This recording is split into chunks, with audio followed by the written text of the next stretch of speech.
بسم الله الرحمن الرحيم، مساء الفل عليكم. النهارده قايمة نفسي في حلاوة دقيق أو سد الحنك اللي هي بطريقة ماما الله يرحمها. فهي ما بتاخدش مني وقت، قلت إيه ولا بتاخد مني وقت والحاجة مكوناتها كلها موجودة في البيت. فعملتها وطلعت رهيبة بصراحة. احنا عملناها قبل كده بطرق مختلفة، بس دي أكتر طريقة أنا بحبها يعني. دي قنبلة الدفا يا جماعة، يعني اللي عايز يتدفى، اللي عايز يتخن، آه، اللي عايز يتخن مش اللي عايز يخس. وبصوا بيني وبينكم واحدة ولا اتنين مش هيعملوا حاجة، يعني اللي عايزة تخس برضو يا جماعة مش تعمل حاجة. الدفا عفا في الجو اللي احنا فيه ده. بنبقى محتاجين حاجة، دي سكر وسمنة ودقيق، يعني دفا دفا، يعني هتاكلي واحدة هتحسي أغسطس جه عندك. فاحنا هنا بنصبعها تصبيعة عادية خالص بالمعلقة. حبايبي قبل ما نبتدي في الوصفة، لو وصلنا لحد هنا وأول مرة تشوفوني تشرفوني بالاشتراك في القناة واللايك والشير مع أصحابنا. تمام. هنا احنا بنصبعها تصبيعة عادية جدا جدا، مش بنعمل أي حاجة غير إن احنا نعملها بالمعلقة كده بس. تمام. مش بنعمل أي حاجة غير إن احنا نصبعها بالمعلقة. عايزة بقى تعمليها صوابع كده براحتك، دواير براحتك، بس أنا بقولك على الطريقة اللي كانت أمي بتعملها، لأنها كانت بتصبعها وهي سخنة، فكانت بتعملها بالمعلقة كده أي شكل عشوائي وخلاص. وإحنا كنا بناكلها بالطريقة دي. إحنا مكوناتنا معانا كوباية دقيق. خدوا بالكم بس من المكونات: كوباية دقيق أبيض، نص كوباية سكر، نص كوباية ومعلقة يعني، ما نكترش، يعني ما نوصلش الكوباية إلا ربع. ومعانا برضو نفس القصة السمنة نص كوباية، نص كوباية ومعلقة برضو ما نوصلش للكوباية إلا ربع. بس هي مكوناتها كده: مية وسكر ودقيق وسمنة. تمام. هنعمل ايه بقى؟ هنبتدي نسخن الطاسة بتاعتنا او المقلاية بتاعتنا كويس. شكلها يا جماعة هي بعد ما خلصت والله حلوة والطعم رهيب، بجد رهيب. انا مش هنزل لكم حاجة الا اذا كنت فعلا جربتها كذا مرة وطعمها رهيب. شكلها حلو جدا. حابة ترشي مكسرات رشي، حابة ترشي سمنة بتاع ده سمسم رشي، اللي يعجبك. بس هي دي الطريقة التقليدية. هنا بصوا معانا نص كوباية مية، ودي نص كوباية سكر ومعلقة. بنبتدي الأول بالخطوة دي علشان السكر لازم يدوب كويس جدا. فيعني انت لو ناوية قايمة ناوية تعملي سد الحنك، دوبي السكر في المية الأول، يعني قبل ما تعملي أي حاجة. هنا أنا حاطة الطاسة بتسخن عشان كانت مدمعة مية هي مغسولة، وهنقعد واحنا شغالين ندوب شوية شوية في المية بسكر دي. الحاجات البسيطة الجميلة دي بتاعت أهالينا زمان، طعمها والله بيبقى رهيب. منك كلتي حاجة حلوة اللي نفسك فيها، منك كلتي حاجة دفتك، اعملي الوصفات دي: المغات، السحلب، سد الحنك. الحاجات البسيطة دي اللي مش مكلفة وفي نفس الوقت بتدفيكي وتبسطك. انت كلتي حاجة حلوة، مش لازم نشتري حاجات خزعبلية ونروح ندفع. يا جماعة أسعار الحاجة دلوقتي، الجاتوهات والحاجات المخبوزات اللي بتيجي من بره بقت أسعارها رهيبة. احنا عاملين مخبوزات على القناة ما بتكلفش حاجة، يعني تيجي تشتريها من بره تلاقي أسعارها رهيبة. هنا معانا اهي دي سمنة طبيعي، هي مش سمنة فلاحي بس سمنة طبيعي بتاعت العلب بتاعت الشركات، بس سمنة طبيعي. تمام. هنا هو حوالي نص كوباية ومعلقة. انا كمان هشيل منها حتة صغيرة كمان، لان هي لما بتبقى مش سايحة بتبقى هايشة كده في الكوباية فبتبقى كتير. هنا دي كده نقول نص كوباية، نص كوباية مرتاحة يعني. هنسيحها كويس قوي وهننزل عليها بالدقيق. الدقيق بنشوحه يا جماعة زي ما كأننا بنشوح دقيق في سمنة لأي حاجة أي وصفة. تمام. احنا برضو هنروح ونيجي برضو بالمية بسكر كده. هندوب فيها شويه بشويه زي ما قلت لكم، كانت مفروض تتدوب قبلها. حبايبي يلا ما تنسوش اللايك والاشتراك في القناه حبايب قلبي. ادي هنا كوبايه دقيق، وانا هزودها كمان معلقه لان هي كوبايه مش مليانه قوي. يا رب تجربوا الطريقه دي، وسهله وبسيطه ومش مكلفه ومش متعبه ومش بتاخد وقت. بتتسلي كده واقفه في المطبخ بتتسلي، وفي الاخر بتطلع منك طعمها حلو جدا. تفاليكي للولاد ومغذيه على فكره. حابه تعمليها باللبن، تدوبي اللبن بدل الميه. احنا عملناها قبل كده في القناه باللبن، دوبنا السكر في لبن بدل الميه، حلوة جدا برضو. هنا بزود معلقة بس لان الكوباية ما كانتش مليانة. هنروح ونيجي بقى في التشويح معاها كده شوية بشوية، ما تتسابش ايدينا، ما تتسابش يا جماعة. انتوا كلكم شطار وعارفين ان السمنة في الدقيق، او الدقيق في السمنة لا ما يتسابش. ونلم كده الجوانب معانا. هنا برضو نروح ونيجي على المية بسكر دي نقلب فيها. لو حد جنبك واقف في المطبخ من الولاد ممكن يقف يقلبها لك وانت شغالة كده، لان خلاص كده الدقيق ما يتسابش هو والسمنة خلاص كده. النار جنب البنزين زي ما بيقولوا. الدقيق ما يتسابش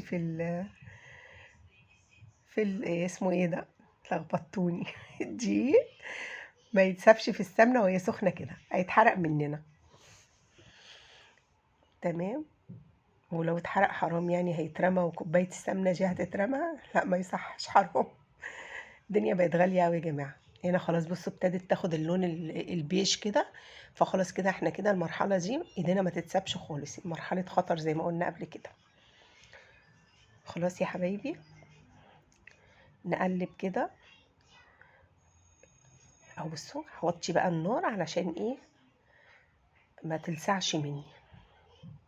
كل الناس اللي غاوية طبخ وغاوية، يعني الناس اللي غاوية تعمل الحاجات دي بتعملها بحب كده يعني. انا قايمة اعملها نفسي فيها، عاملاها بحب، عشان كده طلعت طعمها حلو جدا. اعملي الحاجة كده وانتي بتحبيها، ما تدخليش كده متقدرة المطبخ عشان هعمل أكل أو هعمل غدا، لأ. كلنا بنحب زيادة عن اللزوم يعني. عشان ظهرنا اللي بيتكسر ده. بس كلنا بنحب لما نعمل أكلة تطلع حلوة وكل الناس تقولك تسلم ايدك جميلة. أنا بحب كده بصراحة، أما بتطلع مني حاجة حلوة ويقولوا لي تسلم ايدك. تمام. تسلم ايديكم كلكم ان شاء الله، بس لو جربتوها هتطلع منكم حلوة جدا. احنا هو خلاص، هي طبعا لما تحطي عليها المية لونها هيغمق اكتر. هنفضل نشوح فيها بالسباتشيلا ونلم كده. ممكن تشوحيها بالويسك برضو، بس الويسك بنخاف يجرح الطاسة، وفي نفس الوقت مش هيعرف يلم معاكي زي السباتشيلا. بس لو ما عندكيش سباتشيلا ممكن واحدة واحدة كده يعني. ادي برضو هنفضل نقلب، لان خلاص هي كده ابتدت اهي خلاص. اول ما ننزل بالمية بسكر دي عليها، طبعا هنلاقي الدخانة طالعة او الدخان يعني. خلاص واحدة واحدة كده يا جماعة. انا بس مش عايزة افصل الفيديو عشان اوريكم المراحل بتاعتها. واحدة واحدة كده بإذن الله هتبقى زي الفل. مهم.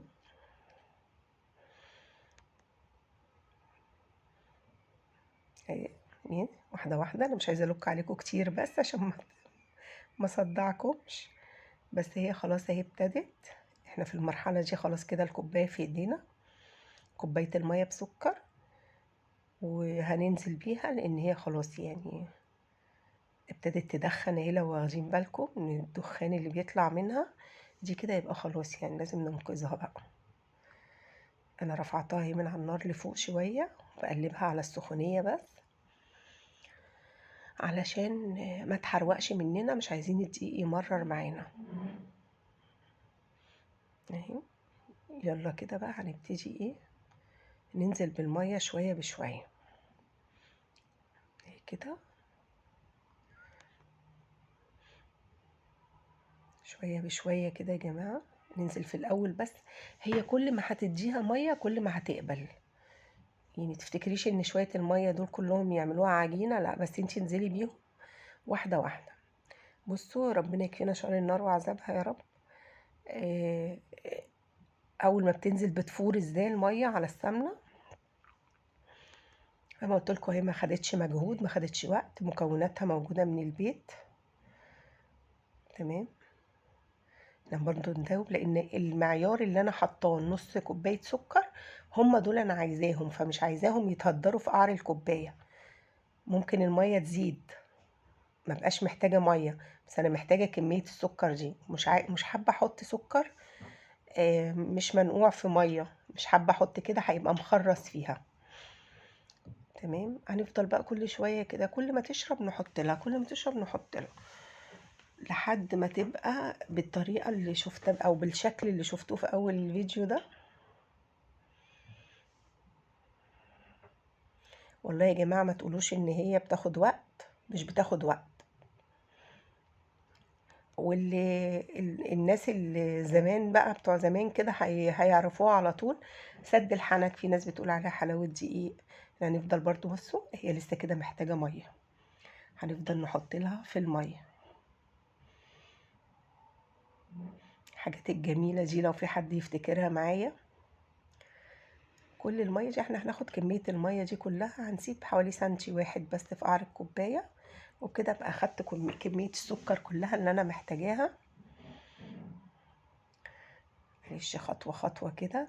احنا قلنا ايه؟ التكرار بيعلم الشطار. واحدة واحدة كده، علشان انا من الناس اللي بحب الشرح الممل يا جماعة عشان افهم. يعني احب الشرح اللي يشرح لي حاجة، احب وشوش واحدة واحدة كده، ويعيد ويزيد فيه يعني. انا بدوقها هنا، بدوق السكر، هي طبعا الدقيق استوى كده خلاص. بدوق السكر، سكرها جميل مظبوط. تمام. نفضل نقلب. بصوا، كل ما تقلبي كل ما تلاقيها برضو محتاجة مية. ننزل بشوية المية اللي فاضلين دول وخلصنا كده، ونسيبها تبرد. وزي ما وريتكم في اول الفيديو، هنصبعها بالطريقة البسيطة بتاعت الناس الجميلة زمان دول، ولا اشكال ولا اي حاجة. ادي ده سنتي مية سبته منها، خلاص انا مش محتاجاه كده. تمام. خلاص كده، بعد ما تخلصيها اتأكدي بس انك قفلتي النار عليها، وسيبيها تستهدى شوية. وزي ما قلت لك، حابة ترشي عليها سمسم، حابة ترشي عليها مكسرات، ده كل ده يرجع لك. حابة تعملي بدل المية لبن، كل ده يا جماعة يرجع لكم انتوا، بس انا بقول لكم على اكتر طريقة انا بحبها، هي الطريقة دي. طعمة ولذيذة، وناس كتير بتحبها وزي ما قلت قبل كده، دي كانت الحلويات بتاعتنا يعني. زمان واحنا صغيرين في الشتاء كده، كانت ماما تعمل لنا حلاوة دي او سد الحنك. وشكرا يا حبايبي، وباي باي.